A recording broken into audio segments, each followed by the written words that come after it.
welcome to Fab Friday. So I did something a little bit different. I put gesso on my background paper.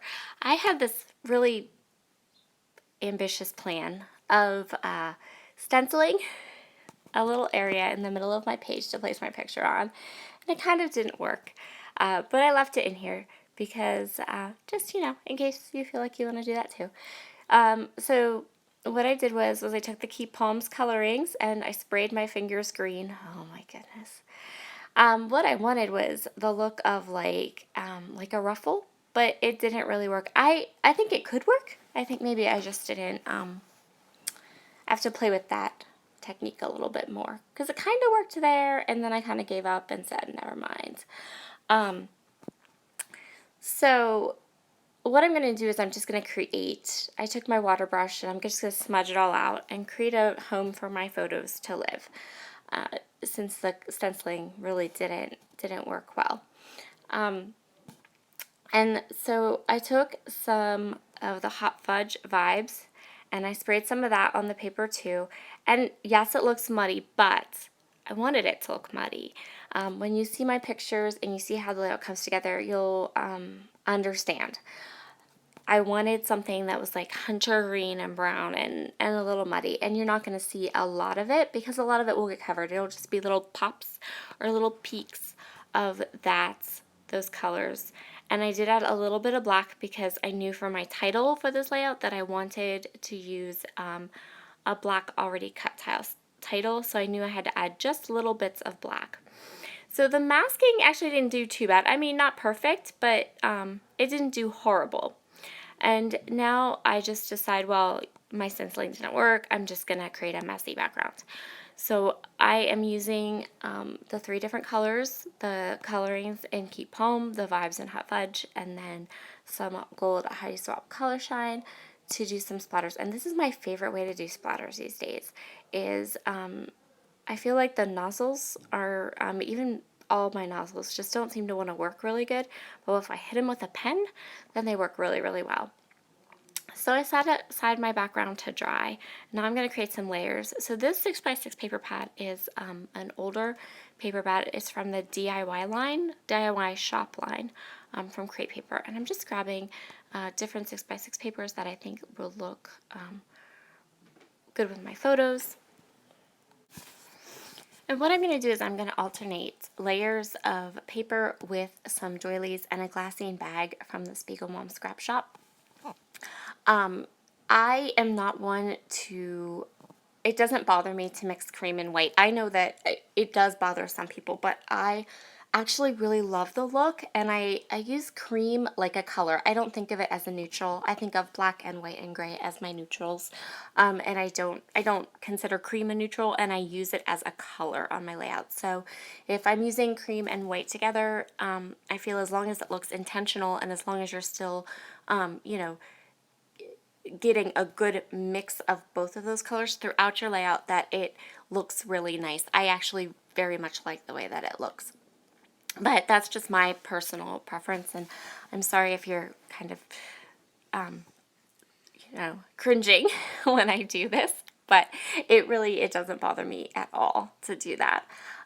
It's one of kind of maybe the design rules or things that I actually really enjoy breaking and love. So I'm just creating these layers with my papers and the glassine bag, and I'm hitting everything with some vintage photo distress ink. And now I put my layered photo on top of my backgrounds, and I want a little more green. I have cut these leaves out of the extra pieces from where I cut my paper. So any scraps from my 6x6 pads I cut into leaves, and I also added these super duper cute felt feathers from the Spiegelmom scrap shop, which is also where I got my doilies and my glassine bags. And I added them in 2 spots. The colors worked perfectly with my layout and with my photo, and I just thought they just were beautiful. So now I'm just going in with my water brush. There are so many layers, and one of them is a glassine bag between my photos and the paper that I didn't mind going ahead and just doing it this way around my photo. I wanted to make sure that that green was peeking out where I wanted it to peek out, and also adding that water brush kind of mixed the Heidi Swapp Color Shine in with the green and made it a little bit shimmery because colorings are just flat color. So now everything is completely totally dry, and I'm going to go ahead and add my little cluster of photos and layers and feathers to my layout. And I think that that helps you to see the not muddy. But of course I put gesso on my paper, which I kind of had forgotten about, and my tape runner won't stick. So we have to add a little extra adhesive to it. Anyway, a little word on the gesso. I'm not a gesso person. I don't use it. I do have it, and as you can see, I used it on this layout just because I wasn't sure how the spray was going to react with the stencil, and I thought, well, you know, we'll see. And I also was worried about water because I knew there was going to be a lot of water on this layout. But it's okay. It worked. It was kind of an experiment to see if maybe I would like it better, but not really. So the next thing I'm going to do is I took this little branding strip from one of the 6x6 pads, and I'm just going to add a little bit to the top and bottom of my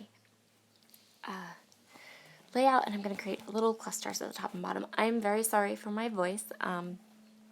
I have a cold. I've been fighting all week, and my voice seems to want to give out on me. So I'm doing this voiceover in like little chunks so that my voice will hold out through all of the 9-10 minutes of this layout. So I'm going to work on my titling, and I know I want to use this black love. Like, I know that, I'm sorry for my fuzzy head, I know I want to use that love title as part of my layout. This is from a Dear Lizzie pack. It's from the documented line, and I'm really trying to get these words onto pages and not just sitting into my stash. So I have my titling completely finished now, and I'm just going to go ahead and add the date with my roller date stamp, and I'm going to embellish and create little places around this layout. It's kind of become a diagonal layout. This happens to me quite often. I start out with a layout that I want to be like fully centered, and it ends up either going up and down or diagonal or side to side, something from edge to edge, one edge to another edge. In this case, it went diagonal. So I'm just kind of going with it. I think I like that look where there's like edge to edge embellishments, whether those edges are side to side or up and down or diagonal. I think that that's something I just kind of go towards. So I'm embellishing with those punched leaves. My leaf punch is a really, really old leaf punch from Creative Memories. It's no longer in production, but I love it. And it cuts these really pretty detailed leaves. So I'm scattering them around. I'm also going to add some cork butterflies and cork hearts from the Spiegelmom scrap shop. And those light green sequins are from the Holly Berry sequin mix, but I separated my sequins out. Like I do that. I separate them out into different colors. And I just took the light green little swirly ones, and I'm just going to add them about like you would add an enamel dot or something like that. They were the perfect just light shade of green to add a little bit of interest to this layout. So this is kind of an unusual color combination for me. I usually tend to go for more teals and yellows and navies and oranges now because it's fall, but maroons. I do use maroon a bit, but I generally don't use this shade of dark, heavy kind of hunter green, but it matched my photos so well. And I don't have any journaling on this picture. This picture is just, I was with this little girl on Sunday, and she had this gorgeous, gorgeous dress on, and I kept commenting how gorgeous her dress was. So her mom snapped a picture of her in her dress and sent it to me, and I immediately wanted to print these pictures and scrapbook them. And so the point of this layout is I love her dress. It's beautiful. Just the style of it, it's maybe hard to see in the video, but it's just a really, really cute dress. Beautiful colors. So here's a little close-up. I hope you have a wonderful day, and see you again next week for Fab Friday. Bye!